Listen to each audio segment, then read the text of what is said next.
इस वीडियो में हम रिसर्च रिपोर्ट को स्टडी करेंगे कि रिसर्च रिपोर्ट क्या होती है, रिसर्च रिपोर्ट क्यों लिखी जाती है, इसका पर्पस या इसके ऑब्जेक्टिव्स क्या होते हैं, रिसर्च रिपोर्ट कैसे लिखी जाती है और रिसर्च रिपोर्ट की करैक्टरिस्टिक्स या फीचर्स क्या होते हैं, ये हम इस वीडियो में डिटेल के साथ स्टडी करेंगे। What is research report? Research process का लास्ट स्टेप होता है research report writing. Research process के लास्ट स्टेप के अंदर रिसर्च की एक रिपोर्ट लिखी जाती है। तो रिसर्च रिपोर्ट एक ऐसा डॉक्यूमेंट होता है जिसमें रिसर्च की फाइंडिंग्स, कंक्लूजन्स और रिकमेंडेशंस को लिखा जाता है। रिसर्च रिपोर्ट एक टेंजिबल डॉक्यूमेंट होता है जिसको विद इन द ऑर्गेनाइजेशन और आउटसाइड द ऑर्गेनाइजेशन किसी भी स्टेक होल्डर के साथ शेयर किया जा सकता है। तो रिसर्च प्रोसेस के लास्ट स्टेप के अंदर हम रिसर्च की एक रिपोर्ट लिखते हैं जिसके अंदर रिसर्च की फाइंडिंग्स, कंक्लूजन्स और रिकमेंडेशंस को डॉक्यूमेंट करते हैं। अब हम रिसर्च रिपोर्ट की एक एग्जाम्पल को स्टडी करते हैं। फॉर एग्जाम्पल, एक XYZ कंपनी है जो कि ये स्टडी करना चाहती है कि एम्प्लॉयज़ रिटेंशन को कैसे इंप्रूव किया जा सकता है।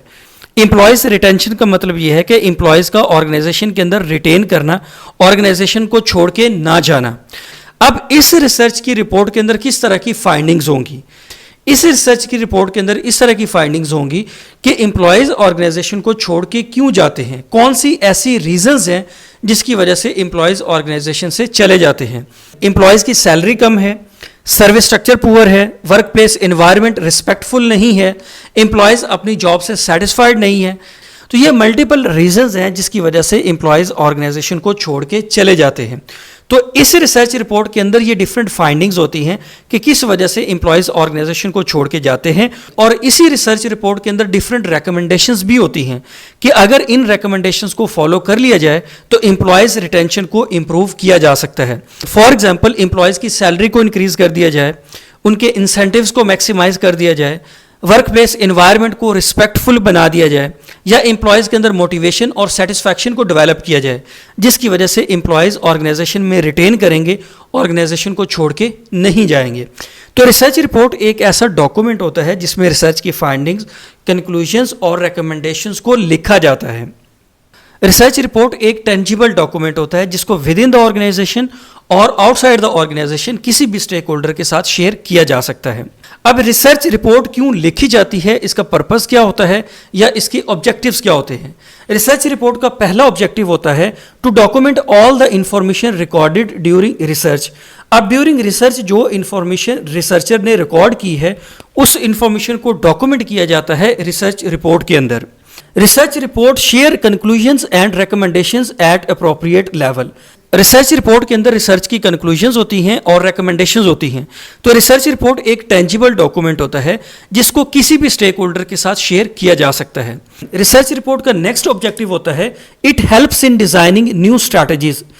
रिसर्च रिपोर्ट के अंदर कंक्लूजन्स और रिकमेंडेशंस होती हैं। इन्हीं कंक्लूजन्स और इन्हीं रिकमेंडेशंस को फॉलो करके कंपनी एग्जीक्यूटिव न्यू स्ट्रैटेजीज बना सकते हैं अपनी ऑर्गेनाइजेशन को इफेक्टिव और एफिशिएंट बनाने के लिए। Research report helps in fast and efficient decision making. Research report के अंदर फैक्चुअल इंफॉर्मेशन होती है, उसी इंफॉर्मेशन को यूज करते हुए fast and efficient decision making की जा सकती है। Research report helps in examining the validity of the generalisation. अब जो रिसर्च के रिजल्ट्स आए हैं ना, इसको हम इंटायर पॉपुलेशन के ऊपर जनरलाइज कर सकते हैं। रिसर्च रिपोर्ट फ्यूचर रिसर्च के लिए भी गाइडेंस प्रोवाइड करती है कि रिसर्च के ऐसे एस्पेक्ट्स जो कि इस रिसर्च में कवर नहीं हुए उनको फर्दर किसी रिसर्च में कवर किया जा सकता है। तो ये कुछ ऑब्जेक्टिव्स थे रिसर्च रिपोर्ट के।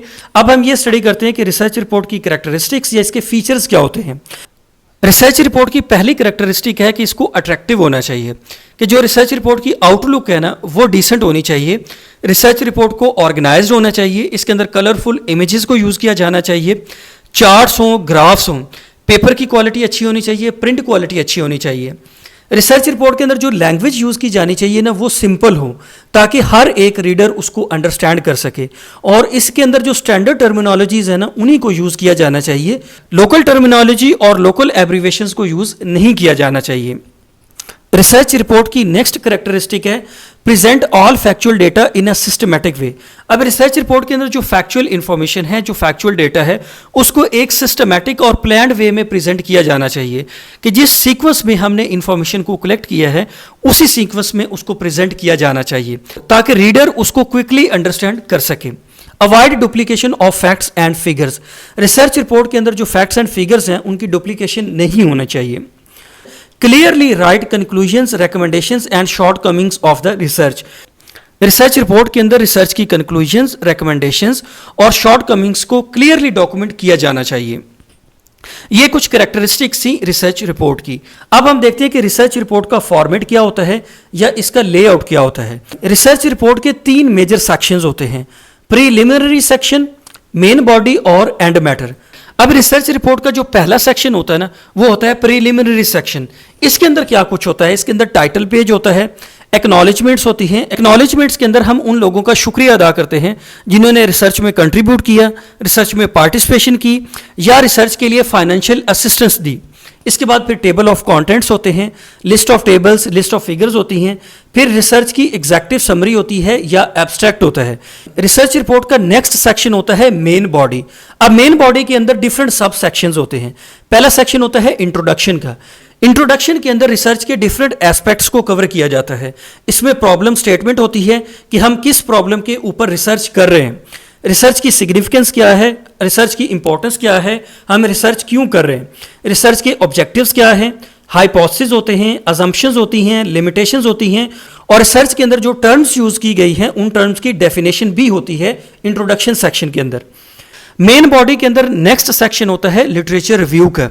लिटरेचर रिव्यू का मतलब यह है कि जिस भी टॉपिक के ऊपर हम रिसर्च कर रहे हैं, जो भी टॉपिक अंडर रिसर्च है उसके रिलेटेड जितना कंटेंट पहले पब्लिश हो चुका है, जितनी थ्योरीज पहले पब्लिश हो चुकी हैं, जितने रिसर्च पेपर पहले पब्लिश हो चुके हैं, उन रिसर्च पेपर को या उन थ्योरीज को स्टडी करना, इसे कहते हैं लिटरेचर रिव्यू। मेन बॉडी के अंदर थर्ड सेक्शन होता है रिसर्च डिज़ाइन का। रिसर्च डिज़ाइन के अंदर हम ये लिखते हैं कि हमने किस रिसर्च डिज़ाइन को चूज़ किया, क्यों चूज़ किया। उसके बाद फिर सोर्सेज ऑफ डेटा होता है कि हम अपनी रिसर्च के लिए डेटा कहाँ से कलेक्ट करेंगे, सैम्पलिंग टेक्निक्स कौन सी यूज़ करेंगे और डेटा कलेक्शन के लिए कौन से मेथड्स और कौन से इंस्ट्रूमेंट्स को यूज़ करेंगे। मेन बॉडी का फोर्थ सेक्शन होता है डेटा एनालिसिस। इस सेक्शन के अंदर हम ये डिफाइन करते हैं कि हम डेटा के ऊपर कौन से स्टेटिस्टिकल टूल्स को अप्लाई करेंगे, डेटा एनालिसिस के लिए किस सॉफ्टवेयर को यूज़ करेंगे और डेटा को हम कैसे प्रेजेंट करेंगे। मेन बॉडी का फिफ्थ सेक्शन होता है समरी एंड कंक्लूजन्स। इसके अंदर रिसर्च की जो मेजर फाइंडिंग्स हैं, रिसर्च की जो कंक्लूजन्स हैं, रिकमेंडेशंस हैं और जो लिमिटेशंस हैं, उनको क्लियरली डॉक्यूमेंट किया जाता है। रिसर्च रिपोर्ट का लास्ट सेक्शन होता है एंड मैटर। एंड मैटर के अंदर रेफरेंसेस होते हैं या बायोग्राफी होती है।